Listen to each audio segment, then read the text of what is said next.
Up next, on today's Wild West, Montana's very first dude ranch returns to life after nearly a century. We'll ride the historic OTO, raft the Yellowstone River,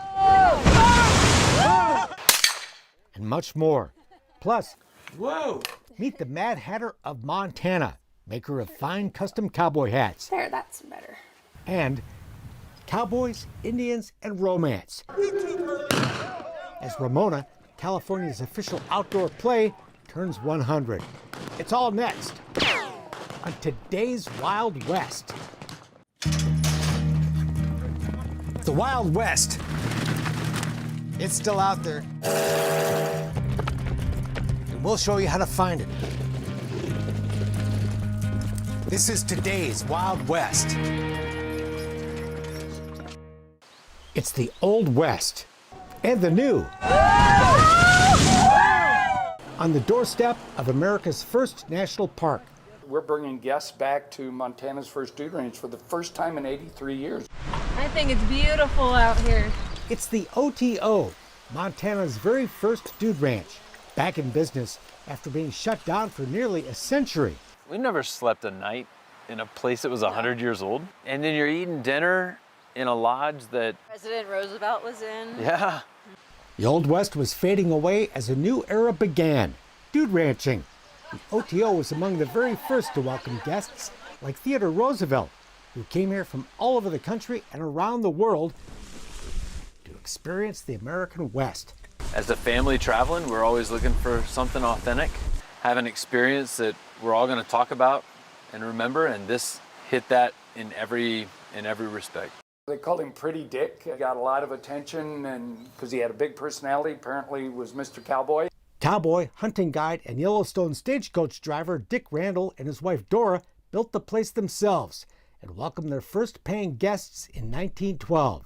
None of this stuff is from Home Depot or Lowe's, right? Everything is locally harvested stone and wood that is in this lodge. So I think that's such an impressive thing. And however, the glory days, a fascinating tale retold in this wonderful book, lasted just over 20 years. Long story short, the Rocky Mountain Elk Foundation wound up with the ranch, which was then acquired by the U.S. Forest Service in the 1990s to manage and preserve. And 83 years after the last guest checked out in the 1930s, dudes are once again checking in and saddling up at the OTO. And folks are amazed. When I go up there, I get goosebumps every time still, because it's just a very, very special place. It's all thanks to the True Ranch Collection and the Custer-Gallatin National Forest, who partnered to bring this special place back to life as the Yellowstone pop-up dude ranch at the OTO for 7 weeks in the summer. If we could have a role in restoring one of the most important ranches to dude ranch history, how could we turn our back on that? they cleaned it to the nines last year, rejuvenated it, did the exact same thing this year, and created this opportunity. And what an opportunity it is. True Ranch did a great job. Guests stay in the original cabins built in 1912 and dine in the magnificent lodge. The food was incredible. The historic property has been augmented with state-of-the-art bathrooms. The bathrooms were great. Right behind every beautiful and rustic cabin, where after a good night's sleep, you'll saddle up to ride the same spectacular country that drew those first guests here back in the day. First ride of the week's pretty spectacular, huh? Yeah, almost every ride's amazing. You go in each direction, and you go headed back towards Monitor Peak. That's like all mountainous and pines, and out here it's just a gorgeous view of the Yellowstone. With the sweet smell of sage in the air, our guides Gabe and Sarah lead us down the trail and up to a ridgetop to an amazing view of aptly named Paradise Valley, bisected by the Yellowstone River. I think the scenery here is exceptional. Of course, you would expect that given its location, but it's absolutely fantastic. That's just a taste of what's to come. It's mountain riding, sightseeing from the saddle. Everywhere you look is different, beautiful, and wild. Listed on the National Register of Historic Places, the OTO today lies within what is known as the Greater Yellowstone Ecosystem, just 9 miles from the gate of the famous national park. This is the wildest area left in the lower 48 states, home to buffalo, wolves, and grizzly bear, which is why you never go anywhere without your trusty bear spray. Don't spray at a bear until it's within 30 feet of you. Our first evening at the ranch, Forest Service Ranger Adam Washbeck gives us a class on Bear Spray 101. If this is in your backpack and you startle one, it does not do any good at all.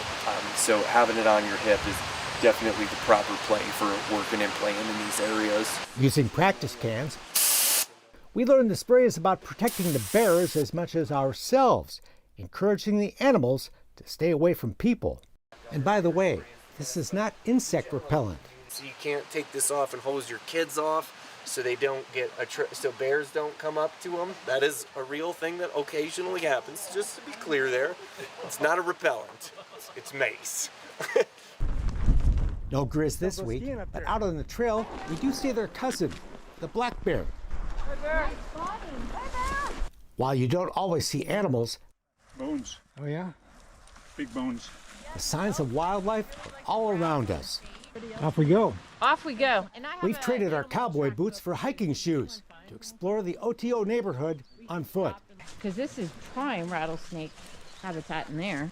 OTO lies right in the heart of the wilderness, and you do need to watch your step. So that's how she is.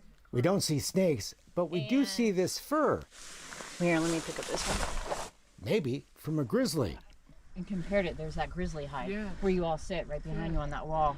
And we think it could be. I mean, we don't know for sure. Along with grizz, wolves live here, who apparently ate the rest of this elk not very long ago. That's cool. Gnarly. And the first week I was here, I found a wolf track going up here. We discover other signs of life, like an eggshell from a newly hatched grouse, On the trails. and big scrapes on a grove of aspen, Teeth marks. left behind by moose and elk. Yeah, that's good. Before we head back, our guide Janae leaves behind a game camera to try to get a picture of whatever else comes by, and later captured this photo of a black bear.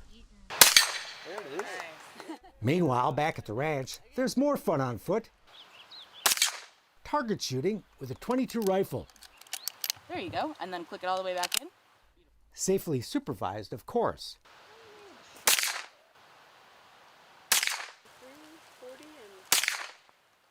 Always entertaining to plink away with a lever-action Henry, especially for those who've never done it. I thought it was fun. Once I found the target, it was fun. Yeah. Later, there's more shooting with the bow and arrow. Nice. It's all just for fun, of course. Okay, who's next? Fortunately, our dinner doesn't depend on our skill with either weapon.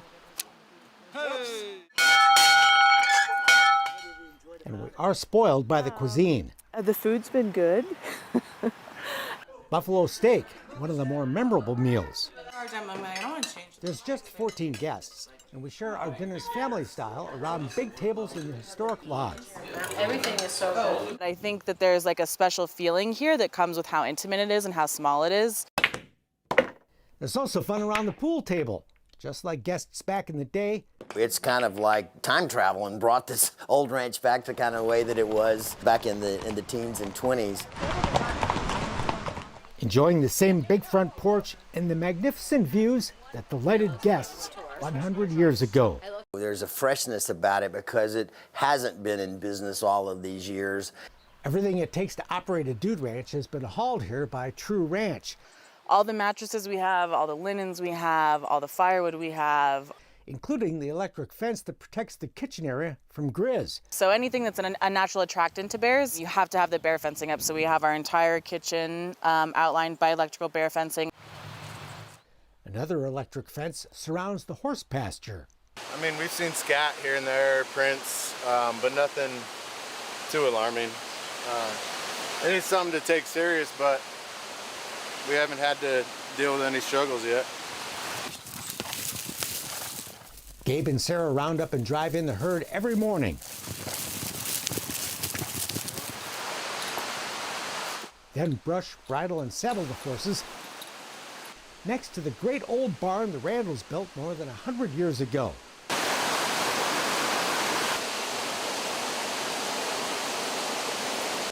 The history they left behind is everywhere you look, like the remains of an old hay wagon and the old saddlery that didn't quite survive the passage of time.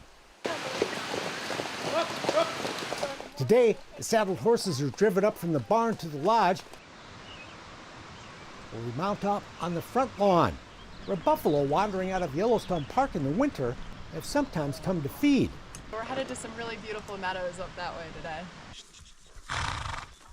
We're in the saddle and down the trail. Just 9 miles from Yellowstone, Beautiful morning. riding the OTO is like having your own national park. The OTO offers the opportunity to ride in the park itself with horse track outfitters. We shot these still photographs during what was a very memorable day horseback in America's first national park. It was a great viewing. OTO guests can also take a van tour of the park with expert guides from Yellowstone Forever. I really enjoyed it. Very informative. Lots of animals. Bison herds, a grizzly bear and a black bear. We even saw mountain goats. It's a very unique place. And one night, Yellowstone Forever's Amanda Bush shared even more about the park. I get to help enhance people's experience in Yellowstone. In a special presentation in the lodge. Getting to share a place that I'm very passionate about and help others become very passionate about it too. Yellowstone is also the name of that wild river, which we're going to ride in the morning.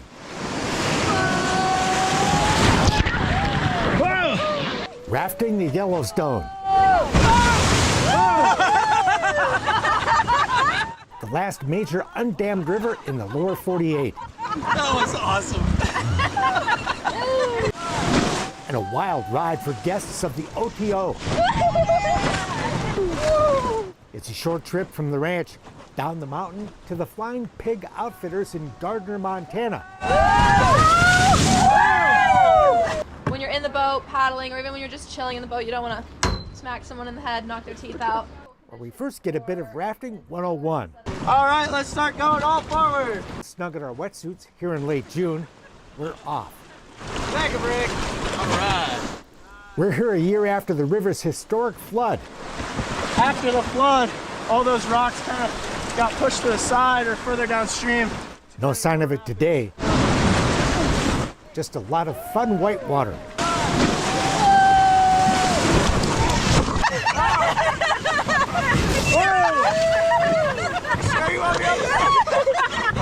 This is a great seat up front here. Getting soaked. Try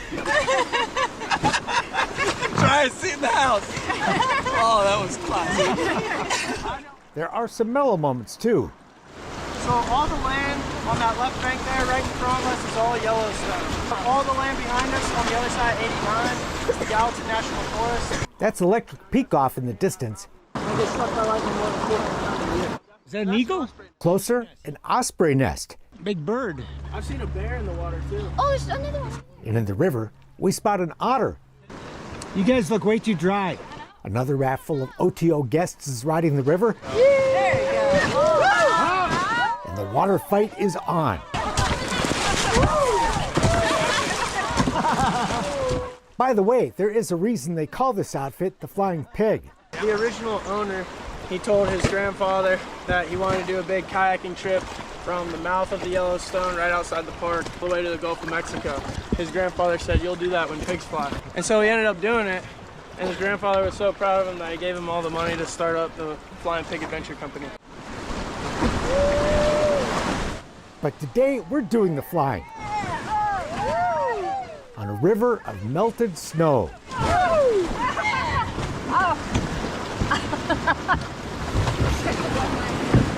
The 8-mile journey is over all too soon. But never a dull moment on another adventurous, unforgettable day That was a good one. for the guests of the OTO. No, I did. In my ear. It's a new day at OTO, where the morning begins with fresh hot coffee left on the porch of your historic cabin.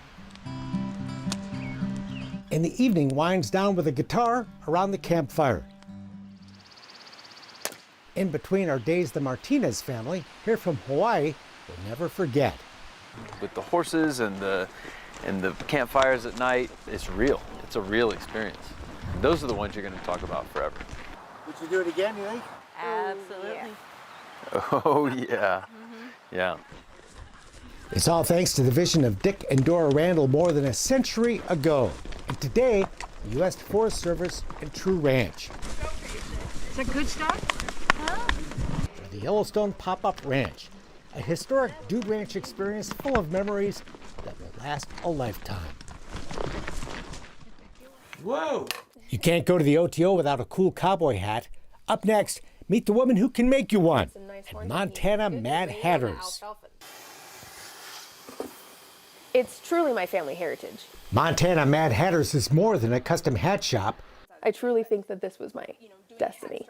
Here on Main Street in Twin Bridges, Erica Kirkpatrick Eggers walks in the big footsteps of a trail her mother first blazed as a young girl. Grandpa was a PRCA announcer, so she would go to rodeos with him.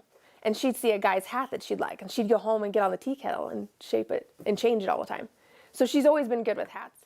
Sheila Kirkpatrick was so good with hats, she was inducted into the National Cowgirl Hall of Fame in 1992. I grew up in the hat shop. My mom had me, and then a couple days later, she was back at work. So I, from a baby on, was in here every day. But after high school, Erica was like the ranch kid that can't wait to leave home until she realized what she left. Then when I went to college, I was like, you know, kind of wasting my money here. I think I really want to do hats. And now I can't imagine doing anything else.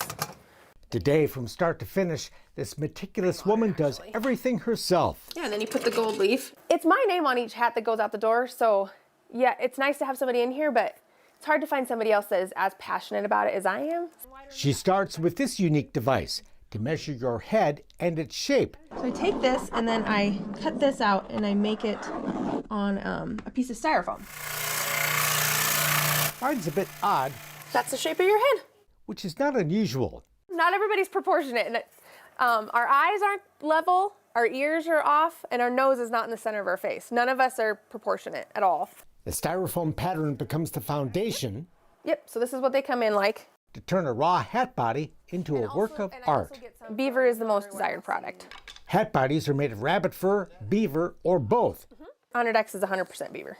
Then the hat gets blocked. I pick a block based on the closest to the size of the customer, but also what style of hat they're wanting. If they're wanting a real tall Gus, then you'd go like that. Then you'd take your... Ironed. So all this is doing is getting a nice tight bond onto this block.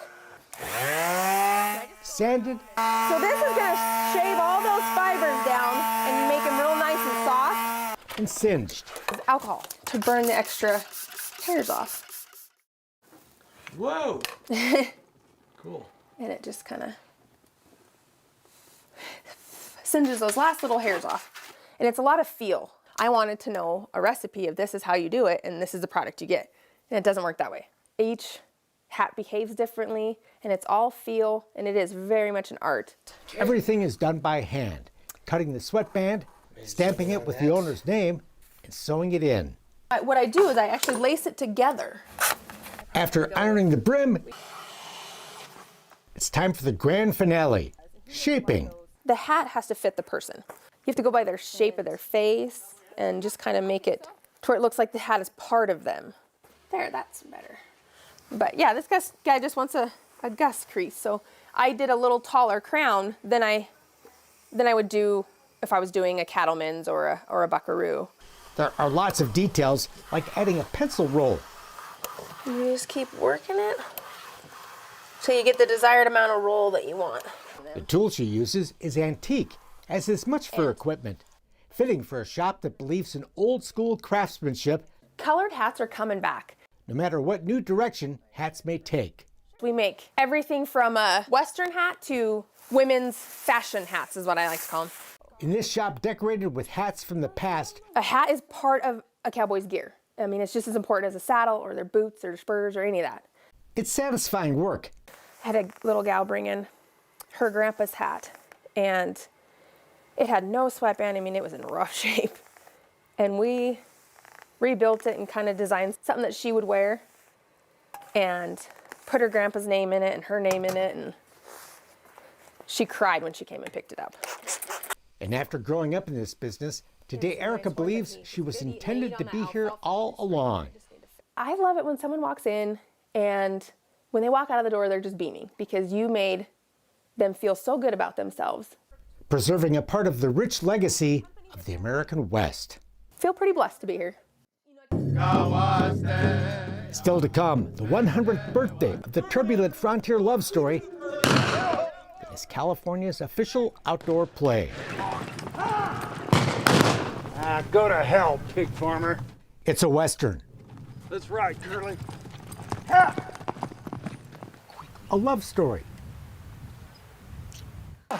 Yeah, and who might you be, Mr. Fancy Britches? And a clash of cultures, Mexican, Native, and pioneer.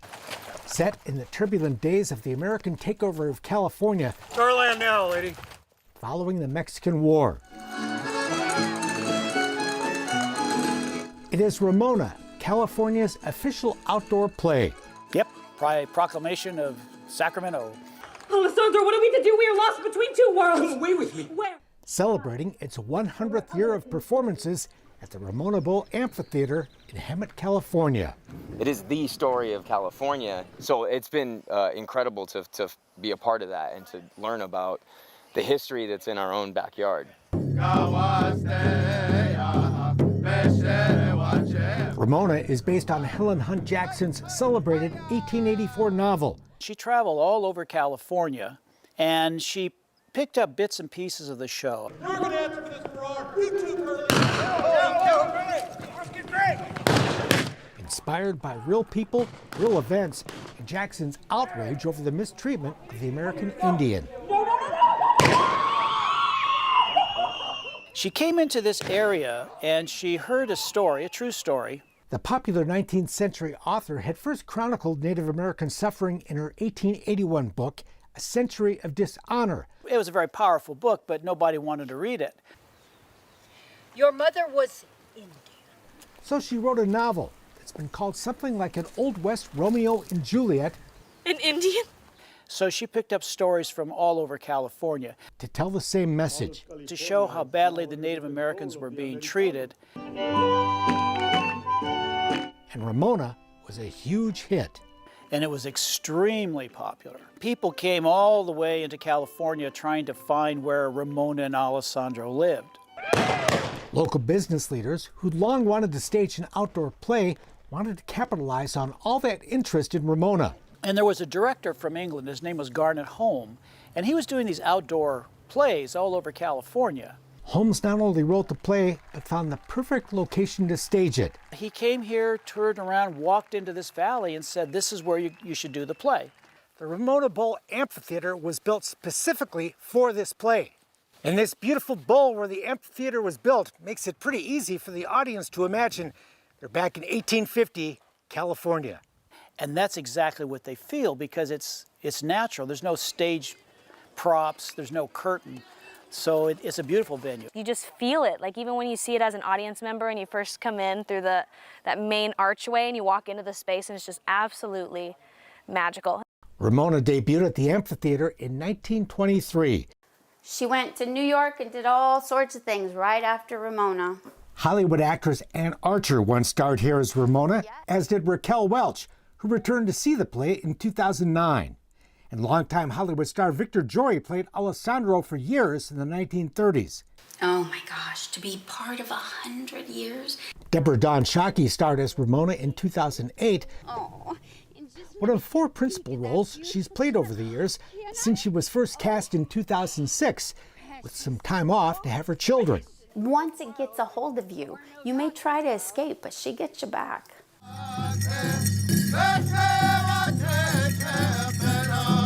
Native American culture is celebrated during the performance, along with Spanish dancing, traditional music, and the bygone life of a California rancho, all of which is part of the personal heritage of many who perform in the play today. Like they've always joked that, Kayla, you are Ramona. On my mother's side, it's Spanish, English, and then on my father's side is the Hispanic, indigenous. A dozen horseback cowboys play a prominent role as well. How could you have more fun than playing Cowboys and Indians? You can get away with things here you can never get away with at home. How dare you speak of truth? And while Ramona is indeed a play with a message, I feel like it's really relevant to what is going on even to this day. with its singing, dancing, and drama, It was good. It was good. that was great. Yeah. It's also very entertaining. It was nice to come see something my mom had been in when she was younger. I was a dancer and in the chorus. It was really fun.